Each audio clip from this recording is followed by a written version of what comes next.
How do you define the teamwork and collaboration of your staffs in achieving success of the business?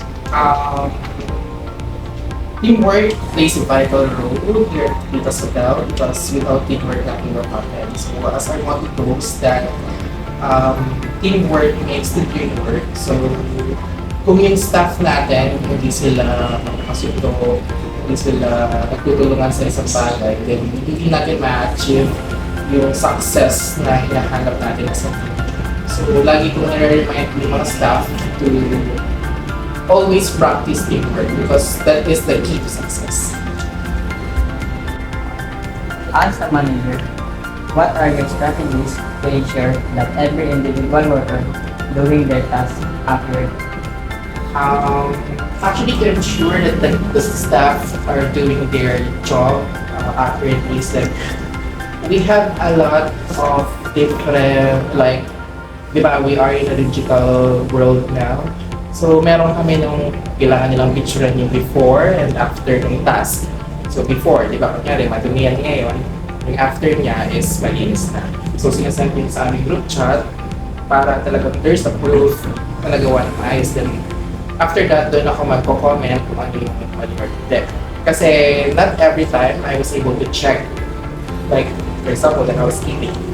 I wasn't able to check all the time if the room is really clear.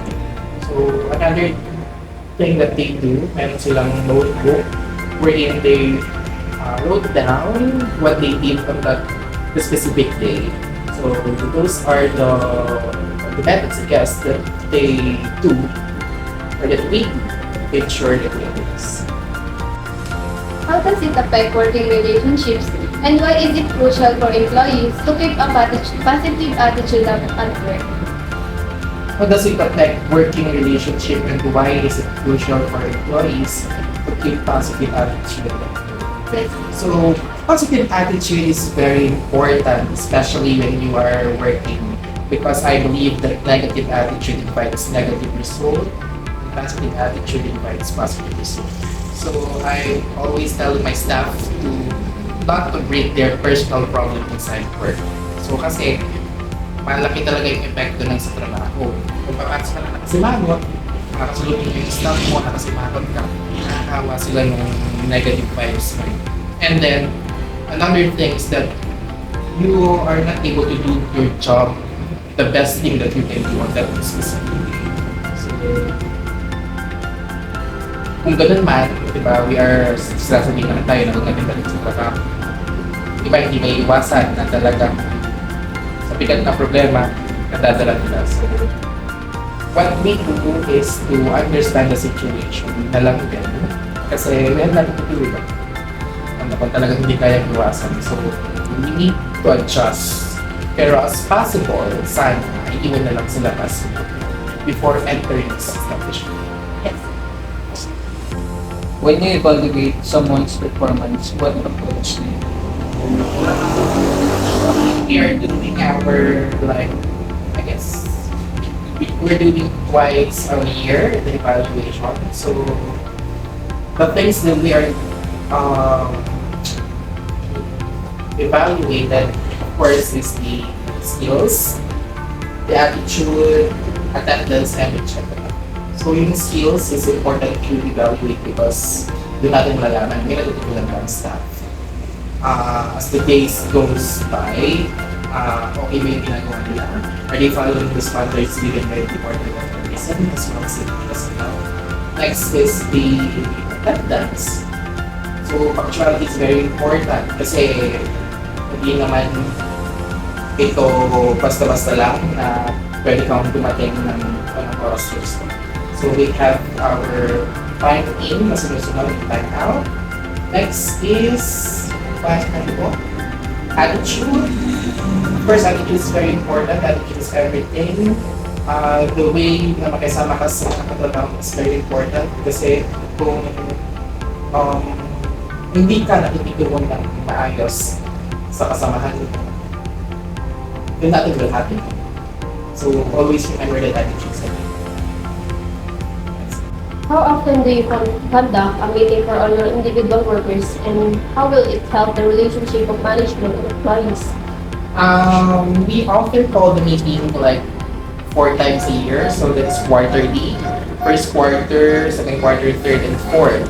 But it still depends upon the situation. If the situation needs to call a meeting, so possibly like ngayon may problema or may kailangan resolve by next few days, kailangan natin meeting. So the meeting is very important because it helps our staff, helps all of us to solve the problem. Like, ano ba yung tamang solusyon dito sa problema kinakaharap natin ngayon.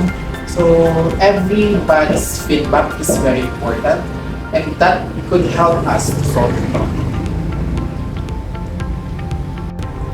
How do you maintain good relationships with your employees and staffs? How do I maintain? So, like any other companies or businesses around the globe, so when we are inside the hotel or the vicinity of Nikita'S place, so I always make sure that work is work. And when we are outside, so there we are friends. So it's very important that to make a good relationship sa mga staff and also to build a good working environment sa mga staff. Kasi sabi nga diba, you don't need to have your perfect like I don't know the saying, I forgot. But hindi kasi kailangan ng staff yung magpapaka-strict ka sa kanila. Ako kasi dito, I tried to build a good working relationship as long as possible as I can be. Ginagawa ko ay kung papasok sila ng worry-less na wala silang pinoproblema na ay, pagdating doon, napaka-toxic naman ng management, napaka-toxic naman ng management. So, here at Nikita'S, we are not like that. I want them to work na masaya, pasok ng masaya, o uwi ng masaya. And I guess yun yung hinahanap ng every employees na hindi sila hindi sila pagod lang sa trabaho, hindi rin pagod yung isip. So, yun, I'm trying my best na mabigay kung ano yung dapat ay binigyan ng isang manager. I don't know if I was able to meet that, but I am trying this. Are there many system conflicts within the team's sizes? How did you handle it as a manager to resolve it? I guess the usual thing, the usual problem that we used to encounter is the yung staff, the attitude of staff towards others and toward the job. Like, sila ito, sila niyan, hindi nagawa ito, hindi ginawa ito. So that's the usual problem that we used to face here. So the way that we solve that, of course, I am going to talk to the persons involved kung bakit hindi ko nagawa, bakit kailangan i-ask dito, bakit i-ask dito. So yun lang naman yung usual problem. And the way to solve that is that, yun nga, counsel the staff involved. You need to remind them the reason why they are here, the reason why they are working.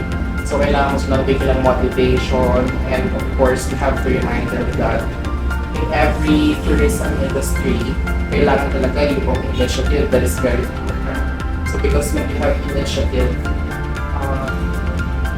everything else will follow. So that is very important.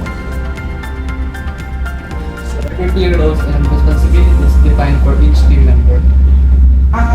Kasi we have here two departments lang naman, front office and housekeeping.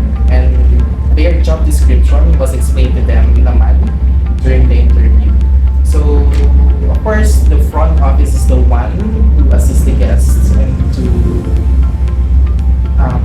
process all the details needed before the guests check in, while the housekeeping is the one who's responsible for cleaning, making the surroundings and keeping it clean.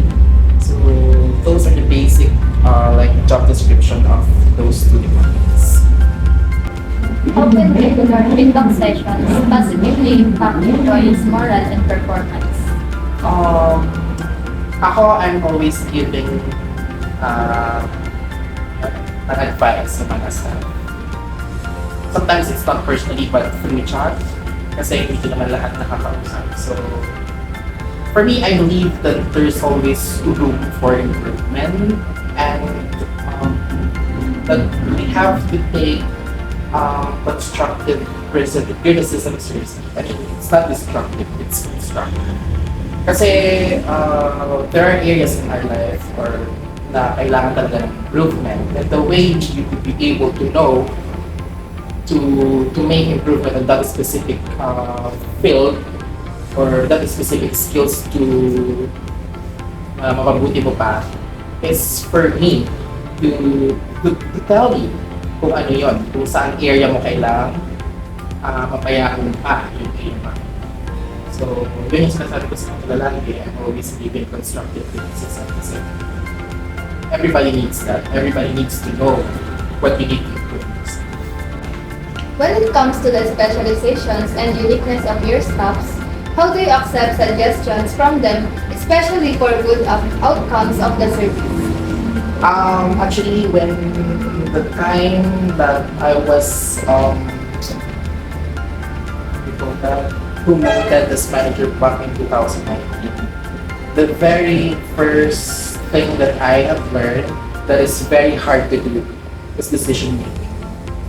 And for me to be able to decide, because sometimes kasi I cannot decide easily, parang ano nga yun siya. Sometimes I am indecisive because I can't decide easily. And for me to be able to decide, I need somebody's suggestion of what to do. So it's very important to hear what your colleagues has to say. Like, ano ba yung makakaputi, tama ba yung decision ko. So I'm asking them what to do, kung tama ba yung gagawin ko, kung tama ba yung decision ko, if ever there are changes sa management or sa mga rules, of course, they have to know everything. But I have to let them know and have to ask them if this is right and if this is okay. So, yun, mahalaga na sa decision making, you don't need na sulongin mo lang. You need to ask somebody. You need to ask for advice for you to become a